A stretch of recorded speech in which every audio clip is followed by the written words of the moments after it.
प्रिय मित्रों, नमो नमः। इस YouTube चैनल संस्कृत कौमुदी में मैं संजय मौर्य आप सभी लोगों का हार्दिक स्वागत करता हूं। मित्रों, हम लोग यूपी टीजीटी शिक्षक भर्ती 2022 के विषय संस्कृत के पाठ्यक्रम के अनुसार उत्तर रामचरितम का क्रमशः अध्ययन कर रहे हैं, जिसके अंतर्गत हम लोग पिछले कुछ कक्षाओं में महाकवि भवभूति का संपूर्ण जीवन परिचय, उत्तर रामचरितम की संपूर्ण भूमिका और अंकों के अनुसार इसके महत्वपूर्ण बिंदुओं का अध्ययन कर चुके हैं। और अब आगे हम लोगों को तृतीय अंक का अध्ययन करना है, क्योंकि वही पाठ्यक्रम में शामिल है। किंतु उसको अध्ययन करने से पहले मित्रों, मंगलाचरण का भी अध्ययन करने से पहले हम लोग इसके संपूर्ण कहानी को एक बार सुन लेते हैं, समझ लेते हैं, जिससे हम लोगों का आगे का मार्ग सरल हो जाएगा। जिस प्रकार से मित्रों हम लोग एक कहानी जब सुनते हैं कोई भी, तो कहानी जब ध्यान से सुन लेते हैं, तल्लीनता के साथ जब सुन लेते हैं, तो हमें उसकी पूरी घटनाक्रम के अनुसार, स्थान के अनुसार मेरे दिमाग में सेट हो जाती है, बैठ जाती है, छप जाती है। तो उसी प्रकार हम लोग आज संपूर्ण इस उत्तर रामचरितम के कहानी को सुनेंगे। घटनाक्रम के अनुसार कौन स्थान कहाँ है, कौन कहाँ से आ रहा है, जा रहा है, कौन किसको कह रहा है, ये सारी बातें हम लोग कहानी के संपूर्ण कहानी को जब सुन लेंगे तो हम लोगों के दिमाग में छप जाएगी, जिससे हम लोगों को अब इस संपूर्ण उत्तर रामचरितम से मित्रों तब कहीं से भी प्रश्न पूछा जाएगा, कौन सा घटना किस अंक में, कौन कहाँ आ रहा है, कौन कहाँ जा रहा है, तो सब याद हो जाएगा। तो चलिए हम लोग अब इसके उत्तर रामचरितम के कहानी को प्रारंभ करते हैं। तो सबसे पहले हम लोग यह दिमाग में सेटअप कर ले कि हम लोग गए हैं नाटक देखने और बैठ गए हैं जाकर के सामने, और सामने मंच लगा हुआ है और उस मंच पर प्रथम अंक प्रारंभ होने वाला है उत्तर रामचरितम का। तो मंच पर मित्रों, इसलिए मैंने प्रथम अंक लिख दिया है पहले। अब इस प्रथम अंक में जब मंच पर आता है तो सबसे पहले कौन आता है मित्रों? सूत्रधार। सबसे पहले कौन आ जाएगा? सूत्रधार। अब ये सूत्रधार आकर के सबसे पहले तो नांदी पाठ करता है ना। अब देखिए यहीं से एकदम स्टार्ट कर रहे हैं मित्रों हम लोग। सूत्रधार आकर के सबसे पहले नांदी पाठ करता है और नांदी पाठ कर लेने के बाद वह भवभूति का परिचय देता है। यह भी याद रखिएगा, है ना। सूत्रधार आकर के, अगर आप लोग नोट करना चाहें तो नोट करते ही ये चलिए, चूंकि हम इस चीज को अगर एक एक करके लिखेंगे तो बाकी आगे का जगह छोटा थोड़ा हो नहीं पाएगा, है ना। तो सूत्रधार आता है, नांदी पाठ करता है, उसके बाद वह जो है कि भवभूति का परिचय देता है। अब इस भवभूति का परिचय दे लेने के बाद अब दिमाग में यह भी बैठा ले कि यह जो घटनाएं बता रहा है सूत्रधार, वह कहाँ का?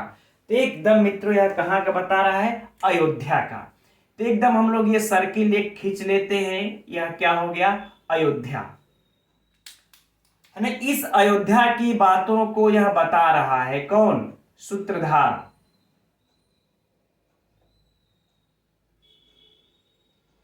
इस अयोध्या की बातों को बताते हुए कह रहा है कि राम का राज्याभिषेक हो चुका है। ठीक, राम का राज्याभिषेक हो चुका है भाई। अब रावण को मार करके आए हैं, लंका से युद्ध जीत करके आए हैं, तो इनका राम का राज्याभिषेक होता है ना। तो राम का राज्याभिषेक हो चुका है। उस राज्याभिषेक हो जाने के पश्चात राम ने सभी अतिथियों को विदा कर दिया है। कौन बता रहा है ये सारी बातें? सूत्रधार। कि राम का अयोध्या में राज्याभिषेक हो चुका है। राज्याभिषेक हो जाने के बाद जितने भी अतिथि आए थे, राम ने उनको विदा अब कर चुके हैं। और इसके बाद जो महाराजा दशरथ की जो पुत्री थी, जो शांता, उनके जो पति हैं, पति कौन है? ऋष्यशृंग, जो कि विभांडक के पुत्र हैं। इसको भी अगर नोट करना होगा तो आप लोग नोट कर लीजिएगा। विभांडक के पुत्र ऋषि श्रृंग ने 12 वर्ष तक चलने वाले यज्ञ को प्रारंभ कर चुका है ना। तो यह हम लोग मान लेते हैं मित्रों, यहां पर एक क्या हो जाएगा? यह 12 वर्ष तक चलने वाला, है ना, 12 वर्ष तक चलने वाला यह यज्ञ प्रारंभ हो चुका है, कर लिए हैं। कौन? यह ऋष्यशृंग ने किया। इस यज्ञ को प्रारंभ कौन किया? ऋष्यशृंग ने। और महर्षि वशिष्ठ के नेतृत्व में अरुंधति के साथ जितनी तीनों राम की माताएं हैं वह इसी यज्ञ में आ चुकी हैं। कहां पर आ चुकी हैं? इसी यज्ञ में, है ना। अर्थात कह लें तो वशिष्ठ, है ना, वशिष्ठ के नेतृत्व में, है ना, अरुंधति और तीनों माता यहां पर आ चुकी हैं। अब देखिए कि राज्याभिषेक होने के बाद कैसे सारे लोग राजमहल को छोड़ रहे हैं। एकदम दिमाग में बैठाते रहिए मित्रों, है ना। सारे अतिथि राजमहल से अर्थात अयोध्या के राजमहल से चले गए। यहां तक कि तीनों माताएं अरुंधति भी वशिष्ठ के साथ इनके नेतृत्व में इस 12 वर्ष तक चलने वाले यज्ञ में चली आई। ठीक, अब इसके बाद सूत्रधार अब आगे बता रहा, यानी कि यह वाला स्थान अब यहां पर कम ही लोग रह गए, है ना। तब आगे सूत्रधार बता रहा है कि सीता विषयक लोकापवाद भी व्याप्त है, फैला हुआ है ना, क्योंकि लोगों को सीता की अग्नि शुद्धि पर अविश्वास है। सीता की अग्नि शुद्धि को लेकर के लोगों में अविश्वास है और ऐसा लोक का ये अपवाद फैला हुआ है। अगर कहीं यह लोक में जो अपवाद फैला हुआ है, अगर कहीं यह राम तक पहुंचता है तो बहुत ही अनिष्ट हो सकता है, लेकिन कोई बात नहीं, जो देवता गण हैं वह राम का, हम सब का कल्याण अवश्य ही करेंगे। ठीक, ऐसा कहता है। कौन कहता है? सूत्रधार। इतना बोल करके सूत्रधार चला जाता है। इतना सब कुछ कह लेने के बाद सूत्रधार खत्म। अब जरा सोचिए दिमाग से अपने ही कि जब राम यहां राजमहल से, इस अयोध्या से जनक इत्यादि भी चले गए, अतिथि गण भी चले गए, सभी माताएं चली गई, तो स्वाभाविक सी बात है मित्रों कि सीता को दुखित होना स्वाभाविक सी बात है कि सीता, अब सारे लोग चले गए तो अकेले बचे, तो दुखित हो गई थोड़ी सी सीता। अब उस दुखित सीता को प्रसन्नचित्त करने के लिए राम तब आते हैं, अर्थात उनको ये मनाने के लिए, थोड़ा प्रसन्न करने के लिए, खुश करने के लिए। तब जा करके ऐसे ही पोज में सीता और राम का प्रवेश होता है। सीता राम का प्रवेश। अब यहां के बाद, क्योंकि यहां तक जितनी अभी सारी बातें हम बताएं मित्रों, यह काम तो सूत्रधार करता है ना। इतनी सारी बातें बता करके वह चला जाता है। तब सीता राम का प्रवेश मंच पर हो जाता है ना। मंच पर आ गए, हम लोग सामने बैठे हैं, तब सीता राम मंच पर आते हैं। तो राम सोचते हैं कि मैं सीता का हृदय थोड़ा सा बहला दूं। फिर उसी समय तब कौन आ जाते हैं? अष्टावक्र आ जाते हैं। कौन आ जाते हैं मित्रों? अष्टावक्र। यहां पर लिख लेते हैं हम लोग। तो इसी समय कौन आ जाते हैं? यहां पर अष्टावक्र आ जाते हैं। और यह अष्टावक्र कहां से आते हैं? ये यहां से आते हैं अष्टावक्र। इस यज्ञ की भूमि से अष्टावक्र लेकर के आते हैं। क्या संदेश लेकर के आते हैं? किसके पास? इस राम के पास। राम के पास इस यहीं पर यज्ञ के यहां से, भाई जब वशिष्ठ, अरुंधति और माता तीनों जब चली गई तो वहां तो अब चली गई, सोचे कि चलो मैं यहां से कुछ राम के लिए संदेश भेज दूं। तो यहीं से अष्टावक्र को भेज दिया जाता है और अष्टावक्र यहाँ अयोध्या में चले आते हैं। कहां पर? राम के पास। अब जब अष्टावक्र आते हैं तो अष्टावक्र 3 संदेश लेकर के आते हैं, है ना। 3 संदेश लेकर के आते हैं। एक वशिष्ठ का, जो कि पहले भी चर्चा कर चुके हम लोग, और एक जो है कि अरुंधति और माताओं का। ठीक, और फिर एक और संदेश लेकर आते हैं वशिष्ठ का ही। तो हम लोग वशिष्ठ का 2 संदेश ये मान लेते हैं, 2 संदेश वशिष्ठ का और एक संदेश जो है कि अरुंधति का लेकर के आते हैं। तो अब वशिष्ठ के संदेश में क्या क्या रहता है? पहला वशिष्ठ संदेश देते हैं कि सीता वीर प्रसवा हो। सीता क्या हो? वीर प्रसवा हो, राइट। और दूसरा यह देते हैं कि प्रजा को खुश रखें राम, है ना। प्रजा को खुश रखें राम, जिसकी की चर्चा हम लोग कर चुके हैं। खुश रखें राम, है ना। और अरुंधति क्या कहती हैं कि सीता के दोहद को पूर्ण करे राम। सीता के दोहद को दोहद को पूर्ण करे राम, है ना। तो यही तीनों संदेश ला करके, इसी तीनों संदेशों को ले करके अष्टावक्र राम के पास आते हैं, कहते हैं महाराज मैं उस यज्ञ के यहां से आ रहा हूं जहां पर यह वशिष्ठ इत्यादि माता लोग गए हैं, और वहां से वशिष्ठ ने मुझे यह संदेश दिया है, आशीर्वाद दिया है सीता के लिए कि सीता वीर प्रसवा हो। ठीक। और इसके बाद वशिष्ठ ने यह आदेश भी दिया है कि राम प्रजा को खुश रखे, और अरुंधति आदि माताओं ने क्या कहा है कि सीता का दोहद पूर्ण करे, अर्थात सीता की इच्छा को पूर्ण करे।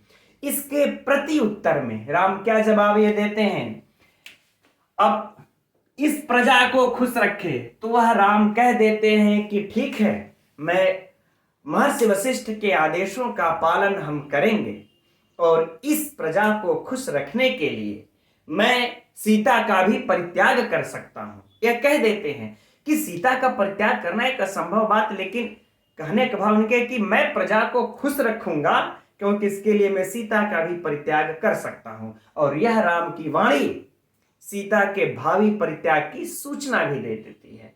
ऐसा फिर कह करके अष्टावक्र जो है चले जाते हैं। राइट, संदेश सुन लिया।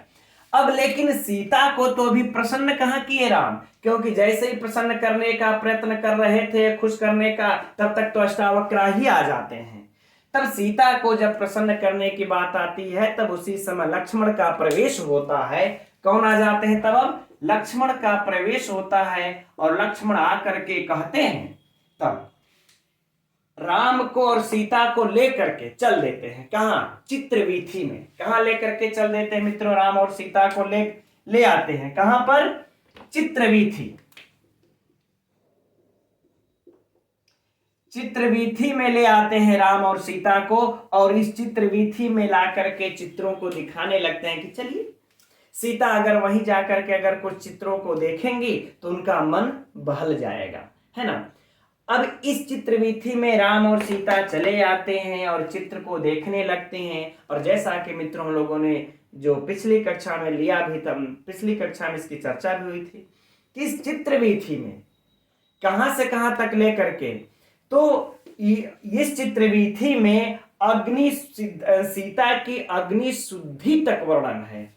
अग्नि शुद्धि तक वर्णन है। और एक चीज हमने उस समय मिसिंग हमने किया था, उसको भी ध्यान से समझ लीजिएगा।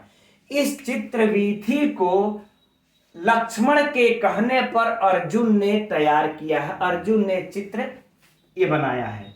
यद्यपि हम समझ रहे हैं यह बातें आप लोग जानते होंगे, लेकिन फिर भी मैंने नहीं कहा है, और पिछले कक्षा में चर्चा नहीं हुई थी। कितना हो गहन से अध्ययन किया जाए मित्रों, कुछ न कुछ छूट ही जाता है। तो इस चित्रवीथी को अर्जुन ने तैयार किया है लक्ष्मण के कहने पर, और इसमें सीता के अग्नि शुद्धि तक का चित्र है। अब एक एक करके चित्र लगा हुआ है। घर है एक प्रकार से, हम लोग समझ ले गली नुमा, जिसमें कि सारे चित्र लगे हुए हैं, और एक एक राम और सीता जो है चित्र को देखने लगते हैं। अब जब चित्र को देखने लगते हैं, उसी में जृंभक अस्त्र भी दिखाई पड़ता है। कब? यह जृंभक अस्त्र कब? जब राम और लक्ष्मण को महर्षि विश्वामित्र, जब राजर्षि विश्वामित्र महर्षि कहले, जब वह लेकर के जा रहे होते हैं, तो ताड़का वध के ही समय यह जो है कि कहते हैं कि एक ऋषि है, ये कृशाश्व भगवान के द्वारा यह महर्षि वशिष्ठ को, महर्षि विश्वामित्र को यह प्राप्त हुआ था जृंभक अस्त्र। यह भी आप लोग अगर नोट करना चाहिएगा तो नोट ये कर लीजिएगा, है ना, कि कृशाश्व के द्वारा किसको? विश्वामित्र को यह जृंभक अस्त्र प्राप्त होता है। ठीक है ना। यह जृंभक अस्त्र कृशाश्व के द्वारा विश्वामित्र को प्राप्त होता है, और विश्वामित्र जो है ताड़का वध के समय यह राम को देते हैं। आगे बातें समझ में, तो यह भी नोट कर लीजिएगा कि विश्वामित्र को यह जृंभक अस्त्र किसने प्रदान किया? कृशाश्व ने। और विश्वामित्र ने जृंभक अस्त्र किसको प्रदान किया? राम को। कब प्रदान किया? ताड़का वध के समय प्रदान किया। ताड़का वध के समय प्रदान किया। और फिर राम ने किसको प्रदान किया? लव कुश को प्रदान किया। आगे बातें समझ में। तो ये देखिए रहा जृंभक अस्त्र का, शायद मैंने इस तरह से उस समय नहीं हमने ये बताया था, तो इस तरह से भी इसको नोट कर लीजिएगा, हो सकता है परीक्षा में प्रश्न बन जाए, पूछा जाए। ठीक, तो यह जृंभक अस्त्र जब विश्वामित्र राम को प्रदान कर रहे होते हैं, उसी चित्र का वर्णन लिखा हुआ यानी कि खिंचा हुआ होता है, वही चित्र दीवार पे टंगी हुई होती है, वही चित्र है वहां पे अंकित, चाहे जो भी समझ ले, दीवार पे टंगा हो, अंकित हो, रखा हुआ हो, है ना। तो वह चित्र जब राम देखते हैं तो कहते हैं कि सीता पूछती है कि ये क्या है तेजोमय प्रकाश वान, इस प्रकार से। तब राम बताते हैं ऐसी ऐसी बात है, और हमको जो है महर्षि विश्वामित्र या जृंभक अस्त्र ये प्रदान कर रहे हैं, तुम भी इनको प्रणाम करो। तो चित्र को ही देख करके सीता उनको प्रणाम करती हैं, और उसी समय राम कहते हैं कि यह जृंभक अस्त्र हमारे इस पुत्र को भी, नाम तो उस समय रखा नहीं रहता है, इन हमारे अगर पुत्र होता है तो उसको भी प्राप्त हो। राइट, अब इसके बाद जृंभक अस्त्र है, राम के धनुष भंग का चित्र है। इस धनुष भंग के बाद जो है कि मंथरा का वृतांत है, इसके बाद इनको बन जाने का वर्णन है, जटा धारण ये करने का चित्र है, फिर वट वृक्ष है, ये विराध का वध है, इत्यादि इन सभी चित्रों का क्रमशः उस गली में यानी कि वहां पर चित्र सब खींचे हुए हैं। इसके बाद गोदावरी नदी, शूर्पणखा विचार, रावण के द्वारा सीता का हरण, फिर रावण का वध, ये सारे चित्र टंगे हुए हैं। इसके बाद अग्नि शुद्धि। तो यह सब चित्र कहां पर टंगे हुए हैं मित्रों? यहां पर चित्रवीथी में। अब इतने सारे चित्रों को देखते देखते सीता का मन भी बहल जाता है, क्योंकि सीता, लक्ष्मण क्या कर रहे हैं? राम और सीता को ले जाकर के चित्रवीथी में सीता का मन बहलाने का ही तो प्रयत्न कर रहे हैं ना। तो मन तो बहल तो जाता है, लेकिन ये सब देखते देखते सीता को थकान भी हो जाती है। तो सीता को जब थकान हो जाती, अच्छा हाँ, एक पॉइंट मिसिंग हो रही है कि जब इन चित्रों को देखते देखते अब गोदावरी का वर्णन, गंगा का वर्णन, वन का वर्णन, सारे चित्रों को देखते हैं, तब इस सीता को ही एक दोहद हो जाता है। तब सीता को दोहद उत्पन्न हो जाता है, दोहद अर्थात इच्छा। तब सीता को दोहद उत्पन्न होता है क्या? कि मैं पुनः वन का विहार, यह वन विहार और गंगा स्नान करना चाहती हूं। तो यह भी मित्रों आप लोग एकदम नोट कर लीजिएगा, है ना, क्योंकि कहानी सुनने के साथ साथ यह भी चर्चा करते रहें। जो महत्वपूर्ण प्रश्न है कि सीता को क्या दोहद उत्पन्न होता है, तो सीता को जो दोहद उत्पन्न होता है मित्रों, एक वन विहार का और एक दूसरा जो है गंगा स्नान का, गंगा स्नान का। अब जरा अब इससे आप लोग यहां पर जो सीता को दोहद उत्पन्न होता है, अब इसका आप लोग तुलना इससे कीजिए जो अरुंधति ने कहा था कि सीता का दोहद पूर्ण करें। तो राम को जब सीता का दोहद हो गया कि वन विहार और गंगा स्नान की मेरी इच्छा है, तो राम को पूर्ण करना पड़ेगा ना, है कि नहीं? तो जब चित्रों को देखते देखते या सीता की इच्छा हो गई, यार ये तो बड़ा बढ़िया था उस समय, एक बार और मुझे चलना चाहिए वहां पे, तो राम तुरंत आदेश देते हैं कि लक्ष्मण भी तो वही है, कि लक्ष्मण जाओ रथ को ले आओ और सुसज्जित करके और सीता को लेकर के चलो उस वन विहार और गंगा स्नान के लिए। तो सीता कहती है कि प्रभु आप भी चलेंगे ना? तो राम कहते हैं हाँ हम भी चलेंगे। तो कहते हैं ठीक है, अच्छा लक्ष्मण अब चले गए रथ को लेने के लिए, और इधर सीता को हो गई थकान, ये चित्रवीथी देखते घूमते, और कहे कि मुझे सोना है और मैं थोड़ा सा सोना चाहती हूँ। ठीक है, राम के वक्ष स्थल का सहारा लेकर के सीता वहीं पर सो जाती है। अब सो जाती है, उसी समय दुर्मुख की एंट्री हो जाती है ना। देखिए कि सीता उस समय सोई है, वह सीता को ज्ञात भी नहीं कब दुर्मुख आया और क्या कह करके चला गया, है ना। तो जब सीता सो गई है, उसी समय इस दुर्मुख की एंट्री होती है। दुर्मुख और आकर के राम के जाकर के कान में कहता है, बताता है, किसको बताता है? उसी लोकापवाद को बताता है, लोक के अपवाद को बताता है कि कान में जाकर के देखिए, एक चीज है, कान में जाकर के सीता लोका, इसीलिए देखिए सीता को तो पता ही नहीं रहता है कि राम ने हमारा परित्याग क्यों किया है। इसीलिए आपको आगे चल करके तृतीय में मिलता भी है कि अब वो वहीं जा, मतलब मुझे नहीं पता कि राम ने हमारा त्याग क्यों किया, परित्याग क्यों किया, मुझे नहीं पता, क्योंकि सीता तो उस समय सो गई रहती हैं, क्योंकि सीता तो राम के वक्ष स्थल पर सिर रख करके सो गई रहती हैं। और जब दुर्मुख आता है तो दुर्मुख आता है तो उनके कान में बातों को कहता है कि ऐसी ऐसी बातें हैं। ठीक, अब कान में जब वह सुन लेता है, अरे जब राम सुन लेते हैं, अब इनको तो बड़ा झटका लगता है, क्योंकि इन्होंने यह वचन दिया है क्या। अब इस पॉइंट की तरफ आइए, ये जो तीनों संदेश वशिष्ठ का दिया हुआ है मित्रों, बहुत ही महत्वपूर्ण है ना। एक तो हो गया सीता का दोहत पूर्ण करना है, वह फाइनल हो गया इसके द्वारा। अब दूसरी बात होगी कि जो अरुंधति ने कहा, अरे जो वशिष्ठ ने आदेश दिया है कि प्रजा को खुश रखना है, तो प्रजा को खुश कैसे रखेंगे।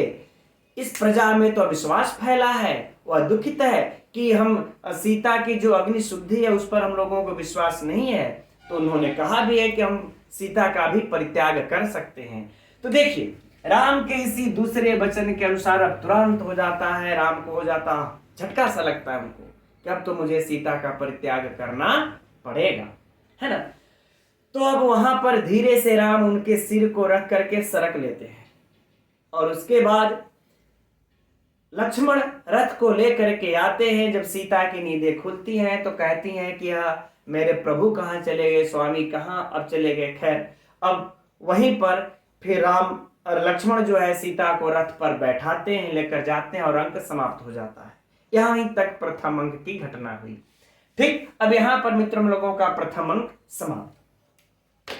अब तो समझ में आ गया एकदम कि सीता राम चित्र का दर्शन करते हैं, चित्र दर्शन के बाद सीता को थकान हो जाती है, और इस प्रकार से दुर्मुख आ जाता है, सीता सो जाती है, दुर्मुख आता है और यह सूचना देता है, और फिर राम उनको लक्ष्मण के साथ रथ में भेज देते हैं। प्रथम अंक समाप्त। अब चलिए, अब हम लोग द्वितीय अंक को समझते हैं। थोड़ा सा स्पेस ये कर लिया जाए। अब यहां पर इसका तो कोई कार्य है नहीं। अब द्वितीय अंक को,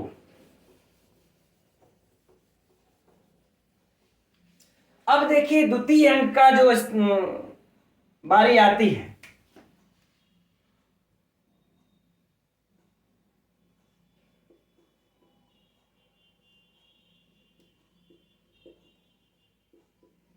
अब सबसे पहले तो ये हम लोग दिमाग में सेट कर लें कि यह द्वितीय अंक कहां पर हो रहा है।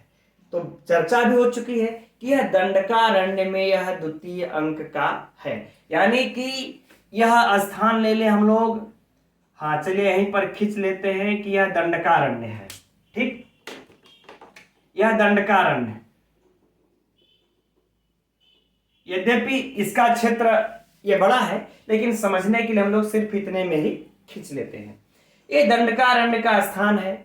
अब एक चीज मित्रों और समझ लें यहां पर कि जब यह प्रथम अंक जब समाप्त होता है, इस प्रथम अंक के बाद जो द्वितीय अंक प्रारंभ होता है, इन दोनों के बीच में 12 वर्ष का गैप है। इन दोनों के बीच में हम लोगों को कितना गैपिंग मिलता है, 12 वर्ष का गैप है ना। अर्थात 12 वर्ष का समय व्यतीत हो चुका है।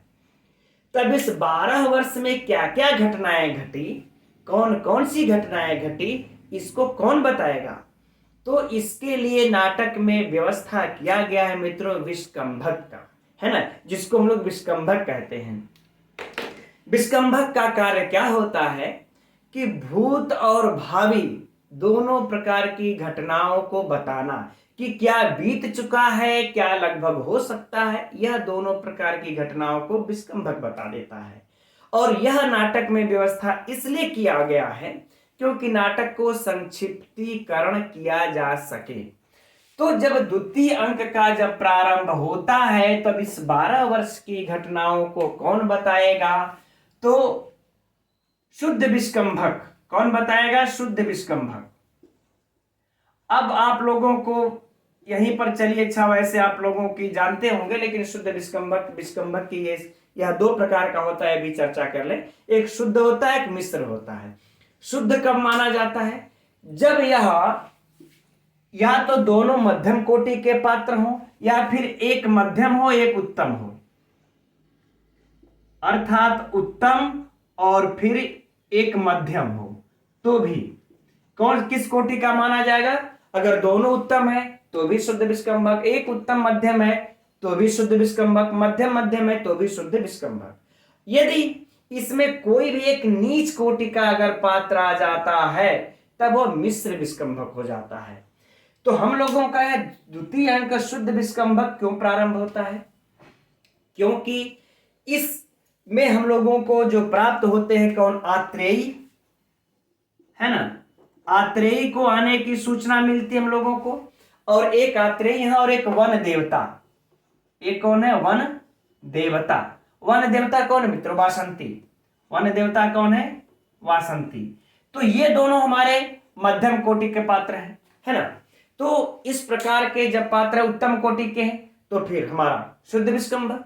आगे बातें समझ में? तो ये शुद्ध विस्कंभक हम लोगों का हो गया। अब देखिए, तो अब यहां पर दिमाग में एक चीजें बैठा ले मित्रों, कि यह जो आत्रेयी है और यह वन देवता है, यही दोनों इस 12 वर्ष की घटनाओं में क्या क्या घटा है यह सब बता रही हैं। यह दोनों अब चर्चा करके उस मंच पर, है ना, अब बता रही हैं, ताकि दर्शक कैसे जानेंगे कि 12 वर्ष में क्या क्या घटना घटी। तो यह जो है आत्रेयी और वन देवता मंच पर आकर के अब बता रही हैं। अब सुनिए कैसे बता रही है, किसके माध्यम से। इस दंडकारण्य में आत्रेयी आकर के घूम रही है ना। दंडकारण्य में खूब अपना ऐसे जल्दी जल्दी जल्दी जल्दी अपना जा रही है। ठीक उसी समय वन देवता से इसकी मुलाकात हो जाती है। किसकी? इस आत्रेयी की। वन देवता अर्थात वासंती से। ठीक इसकी मुलाकात हो जाती है। जब इनसी मुलाकात हो जाती है तब वन देवता पूछती हैं आत्रेयी से कि आत्रेयी तुम कहां जा रही हो? यह एक तपस्विनी है, यह एक तपस्विनी हो, तो पहले भी लिखवा चुके हम कि हे आत्रेयी, हे आप कहां जा, आपका नाम क्या है? तो बताती हैं कि मैं आत्रेयी हूं और मैं कहां। आप पूछते तो कहां जा रही हैं आप? तो कहती हैं कि मैं जो है इस जन स्थान में दंडकारण्य में मैंने सुना है ना, दंडक वन में, इसमें कि महर्षि अगस्त के जैसे कई ब्रह्मवेत्ता ऋषि रहते हैं और उन्हीं के पास मैं अध्ययन करने के लिए जा रही हूं। उन्हीं के पास मैं अध्ययन करने के लिए जा रही हूं और मैं महर्षि वाल्मीकि के आश्रम से आ रही हूं। ठीक तो एक हम लोग यहां पर महर्षि वाल्मीकि का आश्रम भी खींच लेते हैं। ये देखिए, क्योंकि मित्रों जब हम लोग ये खींच लेंगे ना तो इससे हम लोगों को समझने में सरलता हो जाएगी। तो ये देखिए, यह क्या हो गया? वाल्मीकि का आश्रम। करें कि मैं वाल्मीकि के आश्रम से, देखिए यहां पर इस वाल्मीकि के आश्रम से कौन आ रही है? आत्रेयी आ रही है। इस वाल्मीकि के आश्रम से आत्रेयी आकर के दंडकारण्य में आती है और इसी जगह इससे मुलाकात किससे हो जाती है? वन देवता से। ठीक अब मैं वाल्मीकि के आश्रम से आ रही हूं और अब जा रही हूं अगस्त के यहाँ। अगस्त जो भी ब्रह्म ऋषि होंगे और जो ब्रह्मवेत्ता, उनके पास विद्या अध्ययन करने। तब वन देवता कहती हैं ठीक है आप वहां जा रही हो वन देवता, लेकिन तो वाल्मीकि तो स्वयं विद्वान है, इनके जैसा तो यहाँ कोई है ही नहीं है ना। तो उन्हीं से क्यों नहीं आप अध्ययन करती हैं? आप उधर क्यों जा रही हैं? तब आत्रेयी कहते अरे वहां अध्ययन करने में बड़ी समस्या है। क्या समस्या? कहते हैं कि अरे कोई देवता ला करके उनको 2 बालक, माँ का दूध छूटने के बाद कोई देवता ला करके उनको 2 बालक दे दिया है ना। देखिए इससे यह पता चलता है कि आत्रेयी को पता ही नहीं है कि यह दोनों बालक किसके हैं और किसने ला करके वाल्मीकि को दिया है ना। तो कह रहे आत्रेयी तब कहते कह रहे किसी ने ला करके 2 बालक इनको दे दिया है महर्षि वाल्मीकि को, और वो बालक अत्यंत तेजस्वी हैं, उनके पास रिंभक अस्त्र जन्म से ही प्राप्त हैं, और तो और वो जो है कि त्रयी वेद त्रयी को छोड़ करके अन्वीक्षिकी इत्यादि जो विद्याएं हैं उनको भी उन्होंने प्राप्त कर लिया, पारंगत कर लिया है। और अब उनके साथ हमें जैसे अध्ययन करने में बड़ा ही समस्या हो जाती है कि हम लोग अध्ययन क्या करें, क्योंकि वो तेजस्वी बालक हैं, विद्वान हैं, और कुछ भी बात को फटाक से समझ लेते हैं और हम लोग इसको समझ नहीं पाते। इसी के लिए मित्रों, इसी पर एक सूक्ति भी कहती हैं जो कि बहुत ही महत्वपूर्ण है, परीक्षा में पूछा हुआ भी वो सूक्ति है ना, कि प्रभवती सुचिर बिंब ग्राहे ये मणि नह मृदादय कहती हैं, यात्री कहती है कि जो देखिए जो मणि होता है वो तुरंत बिंब को, प्रकाश को ग्रहण कर लेता है, ढेला ग्रहण नहीं करता। तो जो भी महर्षि वाल्मीकि उपदेश देते हैं, जो भी पढ़ाते हैं, अध्ययन करवाते हैं, लोग कुछ तुरंत ग्रहण ये कर लेते हैं, और हम लोग ठहरे मृद आदय यानी मिट्टी का ढेला, मिट्टी आदि समझे, जल्दी तो ग्रहण कर नहीं पाते। इस सूक्ति को अंडरलाइन भी कर लीजिएगा मित्रों, परीक्षा में पूछा जा चुका है ना। तो कहते हैं इसलिए वहां पढ़ना बड़ा समस्या हो गया है, इसलिए हम छोड़ करके हम जा रहे हैं, इसलिए छोड़ करके हम जा रहे हैं। तो कहां जा रहे हैं, चलिए अब इसके लिए हम लोग एक खींच लेते हैं यहां पर, कि मान लेते हैं यहां पर महर्षि अगस्त्य का आश्रम है। चलिए अच्छा, उसको बाद में ये खींच लेंगे, तब स्पष्ट हो जाएगा आप लोगों को, है ना। तो कह रहे हैं कि अब हम वहां जा रहे हैं। और भी अब एक बातें और बताती यात्री कहती है कि महर्षि वाल्मीकि कुछ दिनों के पश्चात वह जा रहे थे तमसा नदी पर स्नान कर ले, तो क्रौंच पक्षी वाला घटना बता देते, जिसको हम सभी लोग जानते हैं। और इसलिए उन्होंने जब ब्रह्मा जी के आदेशानुसार एक रामायण इतिहास की भी रचना की है, रामायण इतिहास भी उन्होंने बना दिया है, राइट, ठीक है। अच्छा, अब हम चलते हैं। अब अत्रेयी कहती है ठीक है वन देवता, अब हम चलते हैं, हमें उस अगस्त्य ऋषि के पास कैसे जाएं, हमें आप रास्ता बताइए। तब वन देवता कहती है वासंती कि ये रहा, देखो ये रहा पंचवटी का प्रदेश, ये रहा पंचवटी का प्रदेश, ठीक। और इसी प्रदेश, ये देखो सामने है आत्रेयी, देखो ये सामने पंचवटी का प्रदेश दिख रहा है, और इसी के किनारे किनारे देखो ये गोदावरी नदी बही हुई है। कौन सी नदी बही हुई है, गोदावरी नदी बही हुई है, गोदावरी नदी बही हुई है। इसी नदी के किनारे किनारे तुम चले जाना और तुम पहुंच जाओगी, है ना, तुम पहुंच जाओगी कहां, तो तुम जो है कि अगस्त्य मुनि के पास, अगस्त्य ऋषि के पास तुम पहुंच जाओगी। आगे बातें समझ में। तो हम मान लेते हैं, चलिए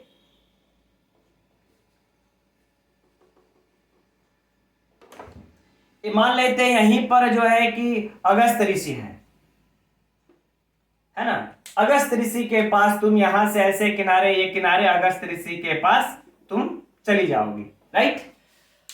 तब तुरंत जब इतनी बातें जब सुनती है यह अत्रेयी कि क्या पंचवटी है ये, अरे हे भगवान, तब तो तुरंत कहते अरे वाह, यही वो पंचवटी है, यही वो तपोवन है, यही वो गोदावरी है, यही प्रश्रवण का पर्वत है। अरे तब इसको सब याद आने लगता है, किसको, इस आत्रेयी को, है ना। जब यह वन देवता वासंती बता देती है कि इस पंचवटी के किनारे किनारे, गोदावरी नदी के किनारे किनारे होकर के अगस्त्य के ऋषि के पास तुम चले जाना, तब यह कहते हैं कि तब यही आत्रेयी कहते रे वाह, ये वही पंचवटी है, वही गोदावरी का, लेकिन अब यही सीता रहती थी, है ना, लेकिन अब सीता का नाम मात्र ही यह सब स्थान शेष रह गया है। अब इतना बातें जैसे ही यात्री के मुख से सुनते तो वन देवता को आश्चर्यचकित हो जाता है। अरे भाई, जैसा हम लोग कह दे, जरा आप ही लोग समझिए कि यह घर तो उनका है, लेकिन अब घर ही मात्र शेष रह गया, तब आप लोग समझ जाएंगे कि घर में रहने वाला भी इस दुनिया में नहीं रहा। तो यही बात यात्री कह देती हैं कि क्या ये वही पंचवटी है, क्या ये वही गोदावरी नदी है, ये वही प्रश्रवण ये पर्वत है, ये वही तपोवन है, लेकिन अब ये नाम मात्र का शेष है। तब वन देवता कहते हैं अरे ऐसे क्यों कह रही हो आप, है? क्या हुआ सीता का, सीता के साथ क्या हुआ, क्योंकि इस वन देवता वासंती को तब तक मित्रों कुछ भी पता नहीं था। यह सारी सूचना आकर के खबर सब आत्रेयी ही वासंती को दे रही है, और वासंती को देने के साथ साथ सारे दर्शक गण भी सुन रहे हैं। तब कह रही है क्या, ये वही वासंत कहा थे हम लोग, हाँ, कि सीता के साथ क्या हुआ, वासंती पूछने लगती है। तब आत्रेयी कहती है कि सीता को मतलब तक कान में जाकर कहती है, आत्रेयी जो है कान में जाकर के सीता वासंती के कान में सारी बातें बताइए देती है। तब जो है कि कहती है यह वासंती, ओ तो फिर सीता का क्या हुआ, जब ऐसा भाई वही कही होगी कि राम ने ऐसे ऐसे लोग का अपवाद उठा और राम ने जो है कि सीता का परित्याग कर दिया। तब वासंती पूछती कि तो सीता का हुआ क्या। आत्रेयी कहती इसके बारे में तो हमें कुछ भी नहीं पता कि सीता का फिर उस घने जंगल में, हिंसक जंगल में क्या हुआ, कुछ भी नहीं पता। ठीक, तब वासंती उस समय क्रोधित होती है, मतलब थोड़ा सा दुखी होती है, राम से खिन्न हो जाती है। फिर अब आगे कहती है तब वासंती कहती है कि लेकिन एक बात बताओ हमें आत्रेयी, कि वहां पर वशिष्ठ है, अरुंधति है और तीनों माताएं, उन सभी लोगों के रहते हुए राम ने ऐसा अपराध कैसे किया कि सीता को जो है कि छुड़वा दिया, अयोध्या से निकाल दिया, परित्याग किया। वो सारे लोग वहां है तो वो लोग कर क्या रहे थे आखिर में, यह प्रश्न कौन पूछता है, वासंती पूछती है। तब आत्रेयी कहती है कि अरे नहीं वासंती, उस समय तो ये लोग कोई था ही नहीं वहां पर, यह सारे लोग कहां चले गए थे, यह वशिष्ठ इत्यादि सारे लोग यज्ञ में चले गए थे, तीनों माताएं, अरुंधति इत्यादि, ये लोग वहां कोई नहीं था, और ऐसा लोग का अपवाद उठा और राम ने जो है इस अयोध्या से सीता का परित्याग कर दिया, निकाल दिया। तो कही हो, और फिर अब वही आत्रेयी कहती है कि जब अब 12 वर्ष तो व्यतीत हो ही गया है, इनका यज्ञ भी 12 वर्ष तक चलने वाला था, तो कहे इसके बाद जब यज्ञ समाप्त हो गया तब वशिष्ठ, अरुंधति, तीनों माताओं को यह जब समाचार प्राप्त होता है कि राम ने सीता को घर से निकाल दिया, परित्याग ये कर दिया, तब अरुंधति कहती है मैं अब इस सीता के बिना इस अयोध्या में प्रवेश नहीं करूंगी। कौन कहता है, अरुंधति कहती है कि मैं सीता के बिना इस अयोध्या में प्रवेश नहीं करूंगी, और इसी का समर्थन वह तीनों माताएं भी करती हैं। जब तीनों माताएं भी इसी का समर्थन जब करती हैं तब कहते हैं तब कहां चला जाए, तो वशिष्ठ कहते हैं चलो वाल्मीकि आश्रम। तो यह तीनों माता अरुंधति और वशिष्ठ कहां चले आते हैं, वाल्मीकि के आश्रम में। यह कौन बता रहा है, आत्रेयी बता रही है। किससे बता रही है, वासंती से बता रही है कि जब राम ने सीता का परित्याग किया तो यह तीनों लोग, अब भाई 12 वर्ष व्यतीत ही हो चुका है, 12 वर्ष के बाद की ही घटना है, और उस समय यह यज्ञ प्रारंभ हुआ था, तो 12 वर्ष बीता तो समाप्त हो गया। ये लोग भी वाल्मीकि के आश्रम में आ गए हैं। अर्थात आत्रेयी वाल्मीकि के आश्रम से कब निकली होगी, जब यह तीनों लोग वाल्मीकि के आश्रम में आ गए हैं, लवकुश भी आ गए, लवकुश तो रही रहे, लवकुश भी आ गए, तभी निकली है, राइट। तब वासंती कहती हो ये बात है, अच्छा इसमें राम क्या कर रहे हैं, तब पूछती है वासंती राम क्या कर रहे हैं, तो आत्रेयी कहती है कि राम तो अश्वमेध यज्ञ कर रहे हैं, वामदेव ने जो है कि मंत्र इत्यादि से करके सब अश्व करके छोड़ा और वो जो है कि यज्ञ कर रहे हैं। तब वासंती कहती अरे वाह, सीता का परित्याग करके दूसरा विवाह भी कर लिया इन्होंने। तो कहती है आत्रेयी नहीं, शांत हो, ऐसा कोई बात नहीं है, वह एक स्वर्ण मूर्ति रखे हैं अपने पत्नी के स्थान पर, उसी को रख करके और उसके साथ जो है वो यज्ञ कर रहे हैं। कहती है अच्छा ठीक है, तब तो ये तो भाई ठीक है, अच्छी बात है। फिर कहती है कि और राम ने उस अश्व को भी छोड़ दिया है, जिसका कि लक्ष्मण का पुत्र चंद्रकेतु उसके रक्षकों का नेतृत्व कर रहा है। तब वासंती सुन के कहती ओ, लक्ष्मण को भी पुत्र पैदा हो चुका है, चलो इससे कम से कम सांत्वना मिली, कुछ मेरे दुख को राहत मिला। अब इसके बाद तुरंत आत्रेयी पुनः सूचना देती है। अभी तक देखिए मित्रों यह विस्कंभक ही चल रहा है, अब आप लोग सोचेंगे सब विस्कंभक है का द्वितीय अंक में, तो द्वितीय अंक में विस्कंभक की थोड़ा सा समय ज्यादा तक चलता है।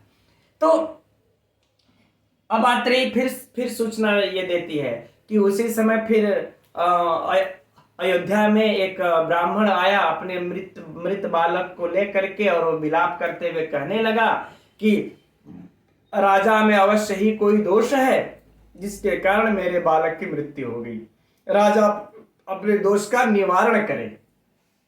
तो कहते इस कारण से रामचंद्र मतलब राम जो है वो अपने दोषों को ढूंढने लगते हैं। उसी समय एक आकाशवाणी होती है कि हे राम, तुम जिस दोष को ढूंढ रहे हो, एक जो है कि शूद्र शंभुक नामक शूद्र एक तप कर रहा है जिसके कारण से यह असामयिक ब्राह्मण बालक की मृत्यु हुई है, तुम उसे मार करके इस बालक को पुनः जीवित करो, है ना। यह ऐसा देता है। तब से राम जो है कि नंगी तलवार लेकर के पुष्पक विमान पर चढ़ करके उस शंभुक को ढूंढ रहे हैं। लेकिन आत्रेयी को यह नहीं पता है कि शंभुक है कहाँ, लेकिन इस वासंती को पता है कि शंभुक कहाँ है। तो वासंती तड़ कहती क्या शंभुक, अरे वो शंभुक जो धूम पान नीचे मुख की ओर करके करता है, अरे वह तो इसी दंडकारण्य में तपस्या कर रहा है ना। ये तुरंत वासंती सात्री से कहते हैं क्या वह शंभुक जिसको कि राम ढूंढ रहे हैं, अरे तो वो इसी दंडकारण्य में तपस्या कर रहा है, इसका मतलब कि राम यहाँ दंडकारण्य में अवश्य आएंगे, राम दंडकारण्य में अवश्य आएंगे। तब आत्रेयी कहते अब ठीक है, अच्छा बहुत हो गया हालचाल, अब हम चलते हैं कहाँ, अगस्त के यहाँ हम चलते हैं। तो मान लेते इस पंचवटी के किनारे होते हुए यह जो है कि उस अगस्त की थोड़ा अगस्त को अगर हम लोग इधर ये खींच लेंगे तो हम समझ रहे हैं, समझने में सरलता हो जाएगी, है ना। इस अगस्त के पास चली जाती है, आगे बातें समझ। अब तब तक अब देखिएगा इसी पंचवटी में यह कौन नदी बह रही है, गोदावरी। अब इसी गोदावरी से ठीक अब सीता निकलेंगे, लेकिन वो तृतीय अंक की घटना होगी, लेकिन अभी हम लोग द्वितीय अंक में ही है। तब तक दंडकारण्य में कौन आ जाते हैं, राम। तब तक दंडकारण्य में राम आ जाते हैं, और आ करके राम जब यहाँ पर आ जाते हैं तब वही रथ को उतरवाते हैं और फिर शंभुक का वध करते हैं। और शंभुक का जब वध कर देते हैं तो शंभुक वह तेज ज्योति बन जाता है दिव्य प्रकाश, और दिव्य प्रकाश के रूप में आकर के तब कहता है, धन्यवाद देता है, और साथ में यह भी कहता है मेरे तपस्या का ही फल था प्रभु कि आप इतनी बड़ी इतने दूर से हो करके यहाँ पर आए, नहीं तो इस दंडक वन में आए, नहीं तो मुझ क्षुद्र जाति के लिए आप भला क्यों दंडक वन में आते। तब राम कहते हैं क्या ये दंडक वन है, राम को भी पता नहीं रहता है। राम कहते हैं क्या ये दंडक वन है, तो कहते हैं तब शंभुक कहता है ना। तब यह शंभुक कहता है कि हाँ ये दंडक वन है। यह कौन सा वन है, हाँ ये दंडक वन है। तो कहते देखिए तब यही वो दंडक वन है जहां पर आपने खरदूषण त्रिमूर्धा का आपने वध किया था, ये वही दंड सब कुछ दिखाने लगता है शंभुक को। कहता है अच्छा, शंभुक राम को दिखाने लगता है, अब राम को भी यादें आने लगती है।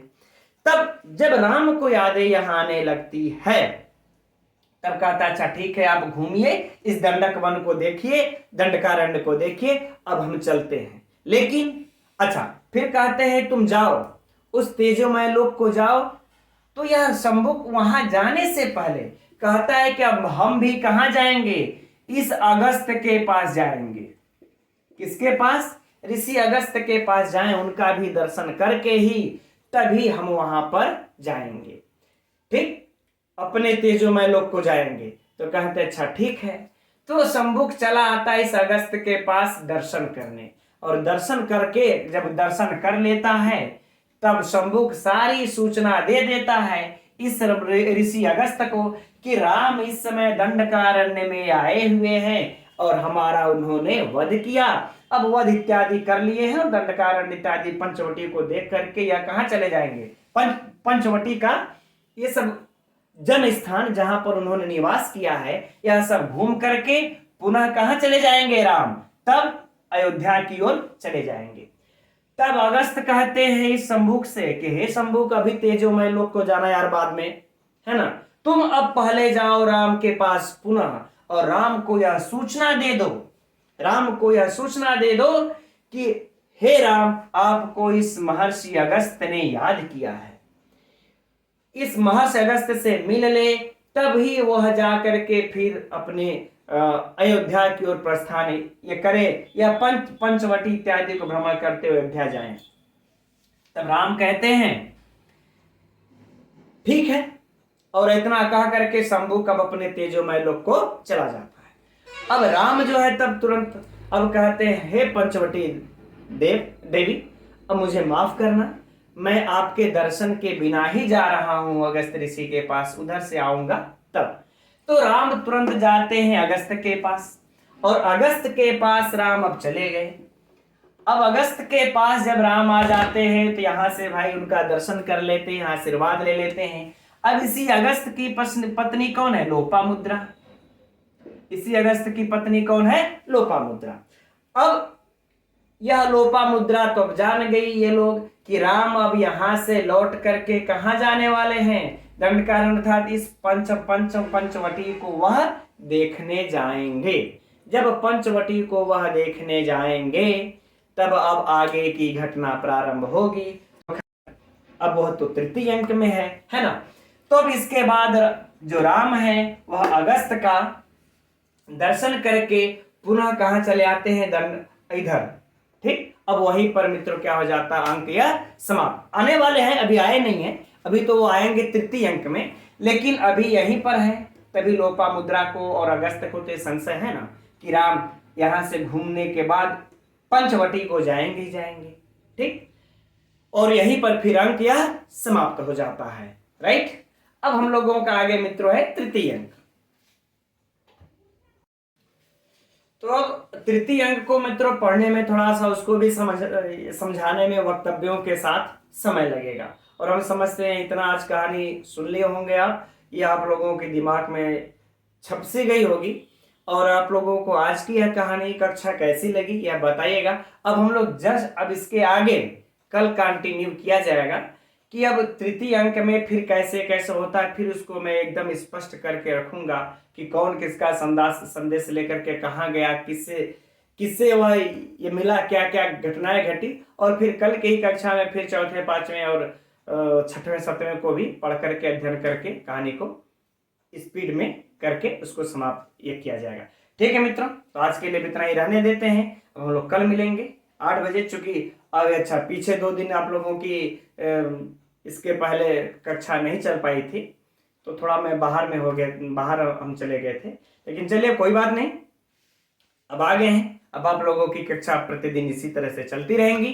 तो ठीक है, अब हम लोग कल मिलते हैं ठीक इसी समय 8 बजे, अब इसके आगे की कहानी के साथ। और कल हम लोगों को इसकी कहानी समाप्त कर लेना है। तब तक के लिए मित्रों, नमो नमः।